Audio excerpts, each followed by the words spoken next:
മലയാളികൾ വളരെ വേദനയോടെ കേട്ട ഒരു വാർത്തയായിരുന്നു സാന്ത്വനം സീരിയൽ സംവിധായകനായ ആദിത്യന്റെ മരണം. ഒരുപാട് പ്രേക്ഷകർ ഇഷ്ടപ്പെട്ട ഒരു പരമ്പരയാണ് സാന്ത്വനം. അത് ഇത്രമാത്രം ആളുകളിലേക്ക് എത്തിക്കാൻ കഴിഞ്ഞത് ആ സംവിധായകന്റെ കഴിവ് തന്നെയാണ്. അപ്രതീക്ഷിതമായിട്ടായിരുന്നു അദ്ദേഹത്തിന് മരണം സംഭവിച്ചത്. എന്നാൽ അദ്ദേഹത്തിന്റെ മരണത്തിന് തൊട്ടു പിന്നാലെ തന്നെ കുടുംബം ഇപ്പോൾ വല്ലാത്ത സാമ്പത്തിക പ്രതിസന്ധിയായിരിക്കുകയാണ്. അതിപ്പോൾ തുറന്നു പറഞ്ഞ് രംഗത്തെത്തിയിരിക്കുന്നത് മറ്റാരുമല്ല, ആദിത്യന്റെ ഭാര്യയായ റോണു ചന്ദ്രനാണ്. അച്ഛനെ സ്നേഹിക്കുന്നവർ സാമ്പത്തിക പ്രശ്നങ്ങളിൽ സഹായവുമായി എത്തുമെന്നായിരുന്നു ആദിത്യന്റെ മക്കൾ വിശ്വസിച്ചു പോയത്. എന്നാൽ ആദിത്യന്റെ കുടുംബത്തെ സഹായിക്കാൻ ഉറ്റ സുഹൃത്തുക്കളോ അല്ലെങ്കിൽ സീരിയൽ മേഖലയിലുള്ളവർ പോലും തിരിഞ്ഞു നോക്കിയില്ല.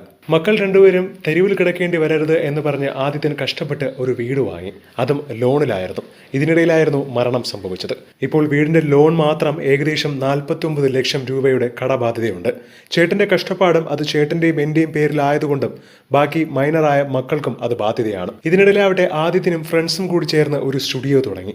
പാർട്ണർഷിപ്പിൽ കിട്ടിയ തുകയിൽ പണയം വെച്ച ഗോൾഡ് മുഴുവൻ എടുക്കുകയായിരുന്നു. ആ സ്വർണ്ണമെടുത്ത് അത്യാവശ്യം ബാക്കി കാര്യങ്ങളൊക്കെ നടത്തി. എന്നാൽ ആദിത്യന്റെ ഭാര്യയായ റോണുവിന് ഒരു ജോലി ആവശ്യത്തിന് വേണ്ടി വീണ്ടും പണയം വെച്ചതാവട്ടെ 5 ലക്ഷം രൂപയ്ക്കാണ്. ഈ കടവും ഇപ്പോൾ ബാക്കി നിൽക്കുകയാണ്.